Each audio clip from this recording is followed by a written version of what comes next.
내 이름은 강재성, 올해 57이다. 평생 흙묻히며 살아온 농부지만 누구보다 자식들을 위해 치열하게 살아왔다. 아내를 떠나보낸 날부터 내 삶은 송두리째 바뀌었다. 아내를 처음 만난 건 28살 때였다. 고향 마을에서 우연히 마주친 그녀는 내겐 따뜻한 햇살 같은 존재였다. 농사꾼 남편 하나 믿고 평생을 시골에서 살겠다고 했던 그녀는 그 누구보다 강하고 현명한 여인이었다. 처음엔 돈도 없고 가진 것도 없었지만 서로 의지하며 성실히 살아가다 보니 어느새 아들과 딸이 태어났다. 큰아들 민수, 그리고 우리 집의 보물 같은 딸 지연. 그렇게 넷이서 조촐하지만 행복한 삶을 꾸려가고 있었다. 그런데 그 행복이 오래가지 못했다. 지연이가 6살이던 해 아내가 셋째를 임신했다. 평소 건강했던 아내였기에 난 별다른 걱정을 하지 않았다. 그런데 출산을 불과 한 달 앞둔 어느 날 아내는 갑작스러운 통증을 호소하며 쓰러졌다. 그날을 잊을 수가 없다. 여보, 배가 너무 아파. 식은땀을 흘리며 고통스러워하는 아내를 부둥켜 안고 나는 정신없이 구급차를 불렀다. 하지만 시골이었다. 구급차는 한참을 기다려도 오지 않았고 결국 나는 아내를 직접 차에 태우고 병원으로 향했다. 조금만 참아, 제발 버텨줘. 살려야 했다. 아무리 엑셀을 밟아도 병원은 멀기만 했다. 도착하자마자 응급수술이 시작됐지만 나는 차가운 병원 복도에서 오들오들 떨며 기도하는 것밖에 할 수 없었다. 제발 내 아내만 살려주세요. 그러나 결국 아내는 우리 곁을 떠났다. 그리고 태어난 지 몇 시간도 안 된 막내도 한 번도 내 품에 안겨보지 못한 채 차가운 세상을 등졌다. 그날 이후 나는 무너졌다. 장례를 치르고 집으로 돌아온 밤 나는 아내가 남긴 흔적을 부여잡고 오열했다. 여보, 나 어떻게 살아? 눈물도 목소리도 끝이 없었다. 그렇게 몇 날 며칠을 술에 취해 살았다. 아이들을 돌보는 것조차 힘들었다. 그런데 울고 있는 내 옆에서 민수가 조용히 술병을 치웠다. 지연이는 조그마한 손으로 내 옷자락을 잡고 말했다. 아빠, 엄마한테 혼나요. 그 순간 정신이 번쩍 들었다. 아내가 떠났다고 해서 내가 무너지면 안 되는 거였다. 내겐 아직 2아이가 있었다. 나는 아버지였다. 이 아이들을 지켜야 했다. 그때부터 내 삶은 완전히 달라졌다. 하루도 쉬지 않고 일했다. 새벽부터 밤까지 밭에서 포도를 가꾸고 아이들이 잠들면 몰래 한숨을 삼켰다. 그러나 아무리 열심히 살아도 세상은 쉽지 않았다. 어느 날 지연이가 울면서 돌아왔다. 아빠, 학교에서 애들이 엄마 없다고 놀려요.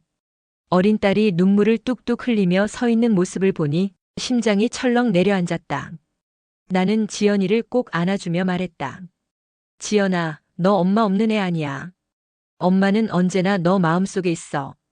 누가 뭐래도 엄마는 너를 사랑하고 항상 널 지켜보고 계셔. 작은 몸으로 흐느껴 울던 지연이 조금씩 눈물을 닦더니 고개를 끄덕였다. 그날 밤 나는 아내에게 말했다. 여보, 난 이 아이들을 끝까지 지켜낼 거야. 하지만 그게 말처럼 쉽진 않았다. 민수는 몸이 약했다. 어릴 때부터 감기를 달고 살았고 조금만 피곤해도 열이 펄펄 끓었다. 아내를 떠나보낸 후 난 병원 트라우마가 생겼다. 누가 아프다고 하면 심장이 철렁 내려앉았다. 그래서 민수를 위해 보약이란 보약은 다 먹였다. 매일 약초를 다리고 면역력을 키워주려고 온갖 노력을 다했다. 아빠, 나 약 너무 많아. 이제 그만 먹으면 안 돼? 아니다. 다 너 건강하라고 그러는 거야. 너 아프면 아빠 심장이 터질 것 같아. 내 말에 민수는 작은 한숨을 쉬더니 조용히 보약을 삼켰다. 그렇게 아버지와 자식은 서로를 위해 애쓰며 하루하루를 버텨나갔다. 세월이 흘러 아이들은 점점 자랐다. 난 포도 농장을 크게 키워 전국으로 유통했고 농사로 번 돈으로 2아이가 부족함 없이 자라도록 했다. 민수는 군청에서 일하는 공무원이 되었고 지연이는 대기업 연구원이 되었다. 그리고 어느 날 지연이가 말했다. 아빠, 저 결혼할 사람이 생겼어요.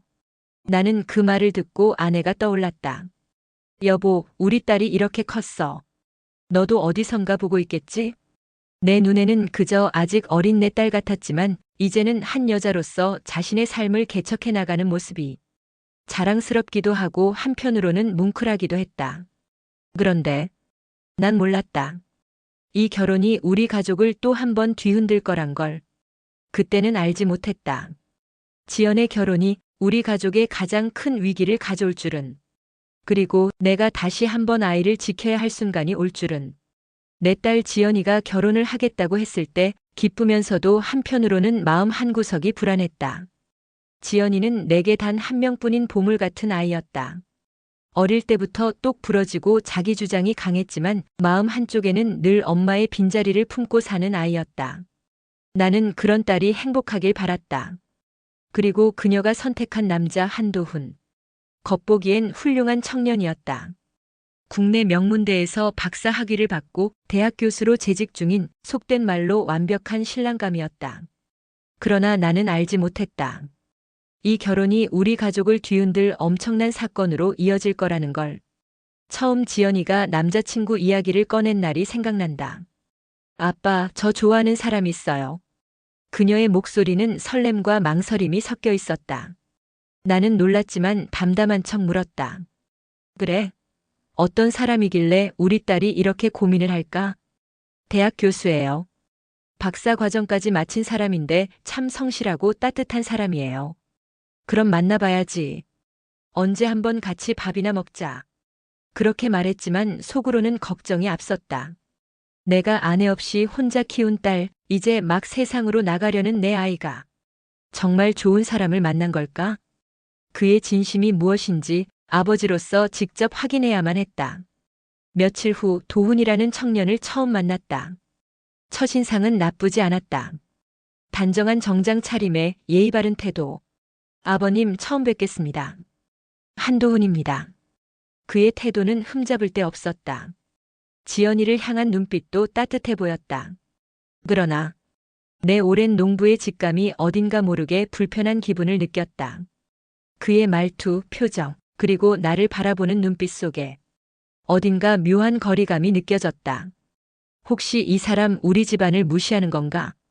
그 순간 그의 입에서 나온 한마디가 내 불안을 확신으로 바꿨다. 아버님은 시골에서 농사일을 하신다고 들었습니다. 나는 담담하게 대답했다. 그래. 평생 흙을 만지며 살았지. 그런데 그 순간 그의 눈빛이 살짝 흔들리는 걸 나는 놓치지 않았다. 말로는 존경하는 듯이 굴었지만 눈빛엔 의심과 경계심이 담겨 있었다. 그 순간 내 가슴 한편이 묵직하게 내려앉았다. 그렇게 시간이 흘러 결혼을 앞두고 양가 상견례 자리가 마련되었다. 나는 오래전에 지연이가 사준 양복을 꺼내 입었다. 시골에서 농사 짓는 아버지라 해도 딸을 시집 보내는 자리에서 부끄럽고 싶지 않았다. 하지만 그 자리는 전쟁터였다. 강재성 씨 농사를 짓는다고 하셨죠? 도훈이 어머니, 즉 예비 사돈이 날 바라보며 물었다. 나는 태연히 대답했다. 네. 작은 농장을 운영하고 있습니다. 그러자 그녀는 얄미운 미소를 지으며 말했다. 그럼 수입은 안정적인가요? 빚은 없으시겠죠? 그 순간 내 혈압이 확 치솟았다. 하지만 난 애써 미소를 지으며 대답했다. 우리 가족이 살아가는데 부족함은 없습니다. 그러자 그녀는 한숨을 쉬며 고개를 저었다. 아이고, 저희 아들은 대학 교수입니다. 앞으로 정교수 자리까지 오르려면 좋은 배경이 필요해요. 솔직히 시골 농부 집안과 혼사는 조금 부담스럽네요. 순간 주먹이 떨렸다. 이 사람 내 딸을 무시하는 건가? 지연이도 그 말을 듣고 얼굴이 새하얘졌다. 그리고 그 순간 도훈의 반응을 확인하기 위해 그를 바라봤다. 그런데 도훈은 아무 말도 하지 않았다. 그의 입술은 굳게 닫혀 있었고 그저 어머니의 말을 묵묵히 듣고만 있었다. 그 순간 난 깨달았다. 이 사람은 내 딸을 정말 사랑하는 게 아니었다. 자신의 가족과 커리어를 더 중요하게 생각하는 사람이었다. 그리고 결혼을 단 이틀 앞둔 밤 지연이가 나에게 전화를 걸어왔다. 아빠, 나 파혼당했어. 그녀의 목소리는 갈라져 있었고 나는 심장이 덜컥 내려앉았다. 뭐라고? 예비 시어머니가 가난한 집안과는 결혼 못 시킨다고 했대. 나는 주먹을 꽉 쥐었다. 그래서 도훈이는 뭐래? 그 사람은 그냥 둘이서만 결혼하자고 했어. 순간 화가 머리끝까지 치솟았다. 그럼 도훈이는 내 부모와 연을 끊고 결혼하자는 거야? 응. 나는 한숨을 쉬며 담담히 말했다. 지연아, 그건 사랑이 아니다. 아빠, 사랑하는 사람이 너를 보호하지 못하면 그건 사랑이 아니다. 그 순간 지연은 울음을 터뜨렸다. 아빠, 나 이제 어떻게 해야 해? 나는 단호히 말했다. 지연아, 그 사돈댁 주소 나한테 보내라. 왜? 아빠, 설마. 이 애비가 직접 가서 결판을 낼 거다. 그날 밤 나는 잠 한숨도 자지 않고 새벽 첫 차를 타고 서울로 향했다. 이대로 두지 않겠다. 내 딸을 울린 사람들, 내 딸의 사랑을 모욕한 사람들, 그들에게 뼈아픈 후회를 남겨주리라. 나는 지연이에게 받은 주소를 손에 쥔 채 묵묵히 길을 걸어갔다. 그리고 도착한 곳은 예비 사돈이 운영하는 고급 한정식집. 나는 문을 박차고 들어가 단 한마디를 내뱉었다. 여기 사장님 계십니까? 나는 새벽길을 걸으며 손에 쥔 종이를 내려다봤다. 딸 지연이가 보낸 예비 사돈의 가게 주소였다. 아빠, 가지 마요. 제발 화내지 마요. 전화를 끊기 직전 술에 취해 울먹이던 딸이 했던 마지막 말이 머릿속을 맴돌았다. 하지만 나는 갈 수밖에 없었다. 이대로 두면 안 된다. 딸의 결혼을 이틀 앞두고 파혼을 선언한 예비 사돈, 그 사람을 그냥 두고 볼 수는 없었다. 문을 열자 고급 한정식집 특유의 나무 향과 조용한 분위기가 퍼졌다. 그리고 카운터 안쪽에서 계산을 정리하던 여자가 고개를 들었다. 도훈이 어머니 예비 사돈이었다. 네, 어서 오세요. 나를 본 순간 그 여자의 얼굴이 굳었다. 나는 천천히 걸어가 단 한마디를 내뱉었다. 여기 사장님 맞습니까? 그녀는 날 올려다보며 어이없다는 듯이 비웃었다. 이야, 시골 농부가 여기까지 어떻게 찾아오셨대? 나는 가만히 그녀를 바라봤다. 이제 와서 뭐하러 온 거예요? 이미 결혼은 없던 일입니다. 그 말에 내 안에서 뜨겁게 끓어오르는 분노가 터질 듯 했다. 우리 딸이 무슨 죄를 지었습니까? 나는 천천히 그러나 단단한 목소리로 물었다. 죄라뇨? 죄는 없죠. 그녀는 한쪽 입꼬리를 올리며 대꾸했다. 다만 저희 아들이 평생 교수로 살아야 하는데 배경이 좋은 집안과 결혼하는 게 훨씬 유리하니까요. 그 말을 듣는 순간 나는 목구멍이 타들어가는 것처럼 답답해졌다. 그래서 결혼을 이틀 앞두고 파혼을 선언했다고요? 그게 뭐 어때서요? 그녀는 태연하게 말을 이었다. 결혼 전에 신중하게 결정하는 게 당연한 거잖아요. 나중에 후회하는 것보단 낫죠? 나는 두 손을 꼭 쥐었다. 도훈이는 뭐라고 합디까? 자기 어머니가 이런 짓을 벌인 걸 알면서도 가만히 있었소? 그녀는 피식 웃었다. 그 애는 바보같이 우는 딸내미만 위하는 타입이죠. 그러니까 제가 나서서 정리한 겁니다. 나는 믿을 수가 없었다. 아무리 그래도 자기 어머니가 결혼식 이틀 전에 이런 일을 벌이는데 아들이 가만히 있었다고. 이건 사랑이 아니었다. 나는 숨을 깊이 들이마셨다. 결국 돈과 배경이 모든 걸 결정한다는 거로군. 그녀는 당당하게 끄덕였다. 세상은 원래 그래요. 강 씨도 알잖아요. 아무리 열심히 살아도 시골 촌부는 서울 사람한테 무시당할 수밖에 없다는 걸. 그녀는 한숨을 쉬며 말했다.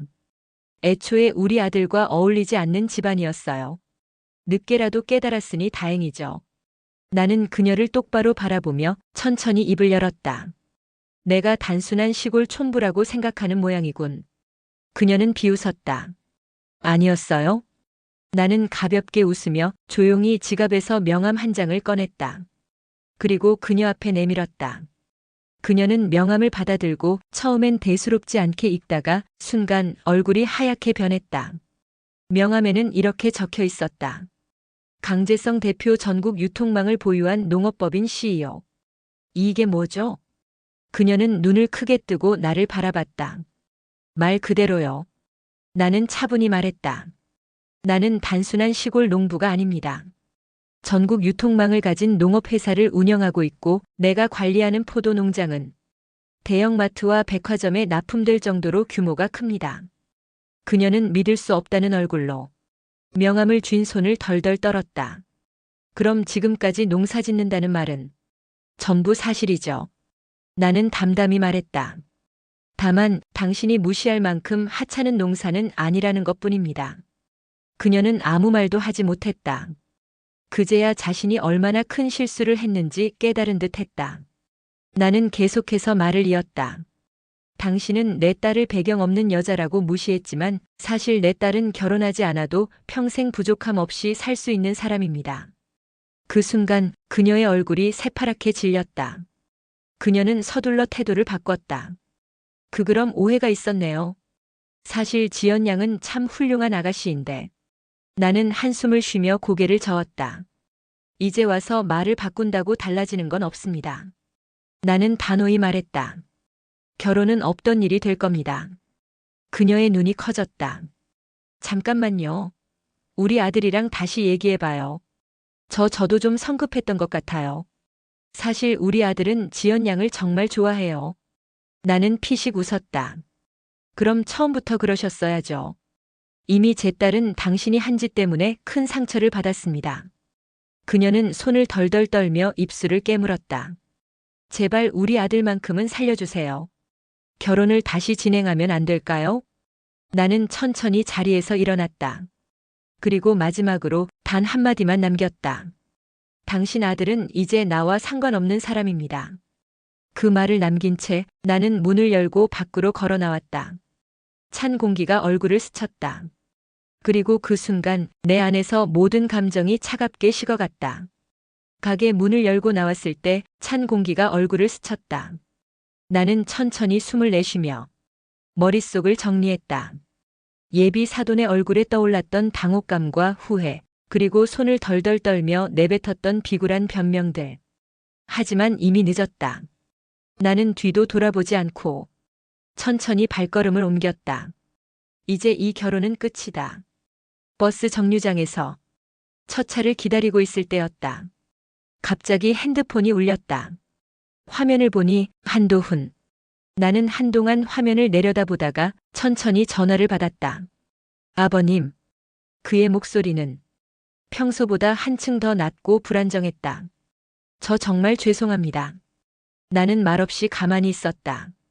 그러자 도훈이 다급히 덧붙였다. 아버님, 전 정말 지연이를 사랑합니다. 부모님이 반대한 건 사실이지만 저는 절대 포기할 수 없습니다. 나는 조용히 입을 열었다. 그런데 자네는 처음부터 내 딸을 지킬 생각이 있었나? 네. 자네 어머니가 지연이를 무시하고 우리 가정을 함부로 대할 때 자네는 뭐 했나? 도훈은 침묵했다. 가만히 있었다. 그게 전부 아닌가? 그건. 그런데 이제 와서 지연이를 사랑한다고 말하면 뭐하나. 나는 한숨을 쉬었다. 도훈 씨, 난 자네를 미워하지 않네. 하지만 자네가 이 관계를 처음부터 제대로 지킬 수 있었더라면 이런 일도 없었겠지. 전 정말 최선을 다했어요. 그의 목소리가 흔들렸다. 부모님을 설득하려고 했고 어머니와 싸우기도 했어요. 하지만 결국 이렇게 돼버렸어요. 나는 눈을 감았다가 떴다. 지연이를 사랑한다고 했지? 네. 그럼 자네가 감수할 수 있겠나? 네. 지연이는 이제 자네 집안과 엮이기 싫을 거야. 자네 어머니와도 인연을 끊고 싶어 할 거고. 그런데도 자네는 우리 딸을 책임질 수 있어? 도훈은 대답하지 못했다. 자네는 결국 어머니를 버리지 못할 거야. 부모를 저버린다는 건 그렇게 간단한 일이 아니거든. 나는 단호하게 말했다. 이 결혼 여기서 끝내자. 아버님, 제발 한 번만 더 생각해 주세요. 이미 내린 결정이다. 나는 그렇게 말하고 전화를 끊었다. 그 순간 한 가지 확신이 들었다. 이제 이 관계는 끝났다는 것. 집으로 돌아온 나는 잠도 자지 못한 채 지연이에게 전화를 걸었다. 지연아. 아빠. 그녀의 목소리는 차분했다. 도훈이한테서 전화 왔었어? 응. 계속 왔어. 하지만 안 받았어. 나는 가만히 있었다. 아빠가 예비 사돈 만나고 왔다. 그렇구나. 그 사람은 결국 우리가 가진 게 없다고 생각해서 결혼을 막으려고 했던 거야. 지연이는 한숨을 내쉬었다. 나도 알아, 아빠. 그런데 나한테 제일 속상한 건 도훈이가 끝까지 나를 지켜주지 못했다는 거야. 나는 그 말에 가슴이 철렁 내려앉았다. 아빠, 나 힘들어. 그녀의 목소리가 점점 흔들리기 시작했다. 정말 사랑했어. 정말 믿었어. 그런데 결국엔 나는 핸드폰을 꼭 쥐었다. 아빠, 이제 정말 끝내야겠지? 나는 단호히 대답했다. 그래, 끝내자. 응. 울지 마라, 지연아. 그러나 그 말을 하자마자 지연이는 참지 못하고 그만 울음을 터뜨리고 말았다. 아빠, 너무 아파. 나는 아무 말도 하지 못했다. 그저 핸드폰을 쥔 채 아무 소리 없이 그녀의 흐느낌을 듣고 있을 뿐이었다. 그로부터 하루 뒤 갑자기 낯선 번호로 전화가 걸려왔다. 나는 직감적으로 알았다. 예비 사돈이다. 전화를 받자 그녀의 다급한 목소리가 들려왔다. 사돈 어른, 제발 한 번만 더 얘기합시다. 나는 피식 웃었다. 무슨 얘기를 하려고요? 우리 도훈이가 아무래도 안 되겠어요. 결혼을 취소하면 자기는 평생 후회할 거라고 울고불고 난리예요. 나는 조용히 대꾸했다. 그걸 이제 와서 나한테 말해서 뭘 하겠다는 겁니까? 제발 다시 한번 기회를 주세요. 결혼식은 예정대로 진행합시다. 그녀의 목소리는 필사적이었다. 나는 잠시 생각하다가 가볍게 웃으며 말했다. 도훈 씨 정교수 되려면 배경 좋은 집안과 결혼해야 한다고 하시지 않으셨소? 그건 그냥 실수였어요. 오해였다고요? 아니, 전혀 오해가 아닙니다. 나는 단호하게 말했다. 내 딸 그런 집안에 시집 안 보냅니다. 그녀는 한동안 말을 잇지 못했다. 나는 천천히 말을 덧붙였다. 이제 우리 딸과 우리 가족은 당신들과 아무 관계도 없는 사람들입니다. 그러니 앞으로 연락하지 마세요. 그 말을 마지막으로 나는 전화를 끊었다. 그날 밤 나는 지연이에게 마지막으로 말했다. 지연아. 응, 아빠. 이제부터 넌 오직 너 자신을 위해 살아라. 지연이는 가만히 내 손을 잡았다. 알겠어, 아빠. 그녀의 손은 여전히 따뜻했다. 그리고 그 순간 나는 깨달았다. 내가 지켜야 할 것은 결국 이 아이의 행복뿐이라는 것을. 나는 핸드폰을 내려놓고 한동안 말없이 창밖을 바라봤다.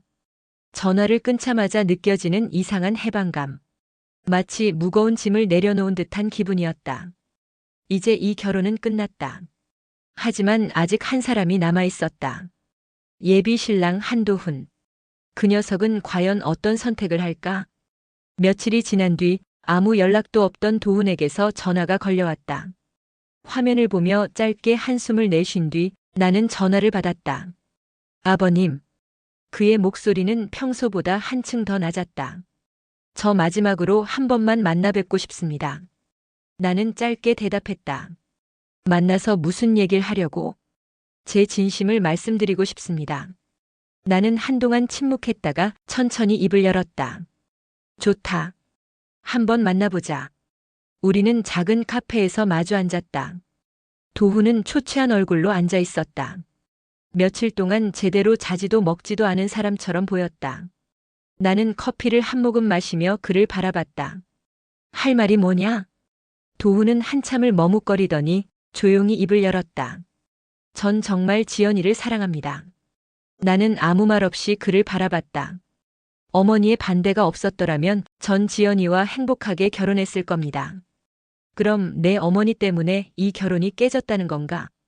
그는 고개를 푹 숙였다. 맞습니다.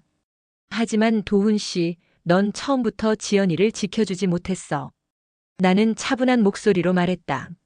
내 어머니가 내 딸을 무시하고 우리 가족을 깎아내릴 때 넌 아무 말도 하지 않았지. 도훈은 고개를 끄덕였다. 죄송합니다. 이제 와서 사랑한다고 하면 뭐하나. 그때 넌 날 지켜보면서도 아무런 행동을 하지 않았잖아. 나는 그의 눈을 똑바로 바라봤다. 자네도 결국 부모를 저버릴 자신이 없었던 거야. 그는 말없이 고개를 떨궜다. 나는 조용히 한숨을 내쉬었다. 넌 착한 사람이야.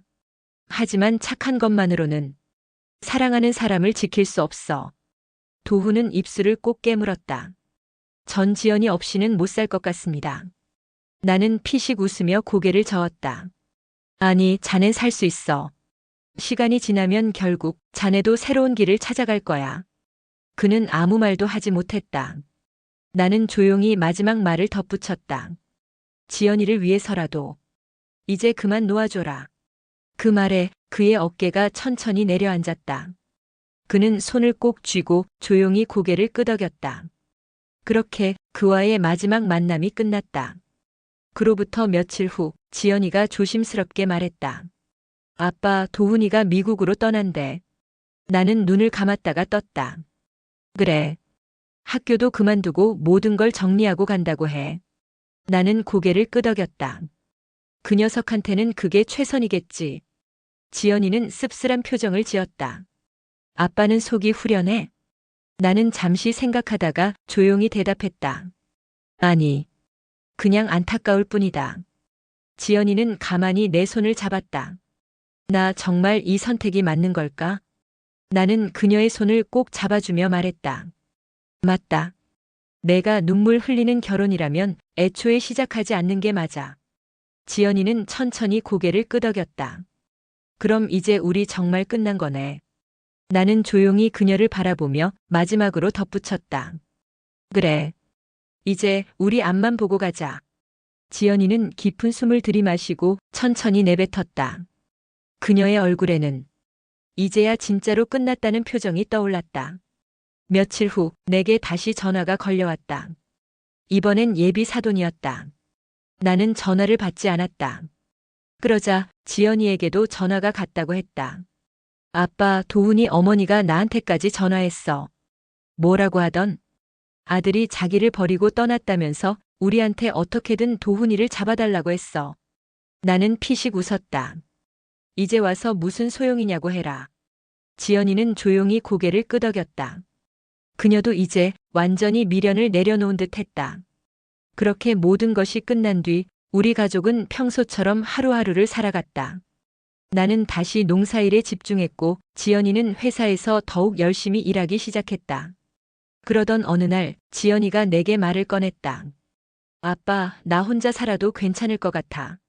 나는 그녀를 바라보며 웃었다. 당연하지. 넌 누구보다 강한 아이니까. 지연이는 가만히 미소 지었다. 그리고 나는 속으로 조용히 기도했다. 언젠가 내 딸을 진심으로 사랑해줄 사람을 만날 수 있기를. 그때는 내가 두 팔 벌려 환영해줄 수 있기를. 그렇게 모든 것이 끝난 뒤 우리 가족은 다시 평범한 일상으로 돌아갔다. 지연이는 회사에 더욱 몰두했고 나는 다시 포도 농사를 돌보며 하루하루를 보냈다. 그러나 가끔은 지연이가 혼자 있을 때 아무 말 없이 창밖을 바라보는 모습을 보곤 했다. 그럴 때마다 나는 묻고 싶었지만 애써 참았다. 아직도 도훈이를 생각하느냐? 하지만 나는 알았다. 지연이는 이제 자신의 상처를 스스로 극복하려 하고 있었다. 그렇기에 나는 딸이 스스로 이겨낼 수 있도록 묵묵히 곁을 지켜주기로 했다. 그런데 어느 날 지연이가 나를 찾아왔다. 아빠, 나 유학 가볼까 해. 나는 순간 놀라며 그녀를 바라봤다. 유학? 응. 회사에서 해외 파견 기회가 생겼는데 겸사겸사 석사 과정도 밟아볼까 해. 나는 조용히 그녀를 바라봤다. 이전의 지연이라면 쉽게 하지 않았을 결정이었다. 하지만 지금은 그녀의 눈빛에서 더 이상 과거에 얽매이지 않겠다는 결심이 느껴졌다. 나는 피식 웃으며 고개를 끄덕였다. 좋지. 언제 떠날 건데? 한 달 후에. 나는 짧게 숨을 내쉬었다. 그래, 내 딸이 정말 다시 앞으로 나아가려 하는구나. 잘 결정했다. 가서 많이 배우고 새로운 세상도 경험하고 와라. 지연이는 밝게 웃었다. 응, 아빠. 이번엔 정말 나 자신을 위해 살아볼 거야. 그녀의 미소가 오랜만에 진심으로 행복해 보였다. 지연이가 유학 준비를 하면서 바쁘게 지내던 어느 날이었다. 저녁을 먹고 있는데 지연이가 조심스럽게 말을 꺼냈다. 아빠, 나 이번에 유학 가기 전에 한 사람을 만나볼까 해. 나는 순간 젓가락을 놓고 그녀를 바라봤다. 누구? 지연이는 잠시 머뭇거리더니 수줍게 미소 지으며 대답했다. 그냥 우연히 알게 된 사람이야. 나는 조용히 그녀를 바라봤다. 이번엔 어떤 사람이냐? 지연이는 웃으며 말했다. 아빠, 걱정 마. 이번엔 나를 먼저 생각해주는 사람이야. 나는 그녀의 눈빛을 보며 확신할 수 있었다. 이번에는 정말 제대로 된 인연일 수도 있겠구나. 그날 밤 지연이 방에 들어가기 전에 나는 그녀를 불러 세웠다. 지연아. 응, 아빠. 나는 그녀의 어깨를 가만히 잡았다. 아빠가 한 가지만 부탁하자. 지연이는 나를 바라봤다. 내가 어떤 선택을 하든 이번엔 내가 먼저 행복한지부터 생각해라. 지연이는 잠시 나를 바라보다가 조용히 고개를 끄덕였다. 응, 아빠. 나 이제 그렇게 할 거야. 나는 미소를 지었다. 그리고 그 순간 나는 확신했다. 이제 내 딸은 정말로 새로운 시작을 할 준비가 되었다.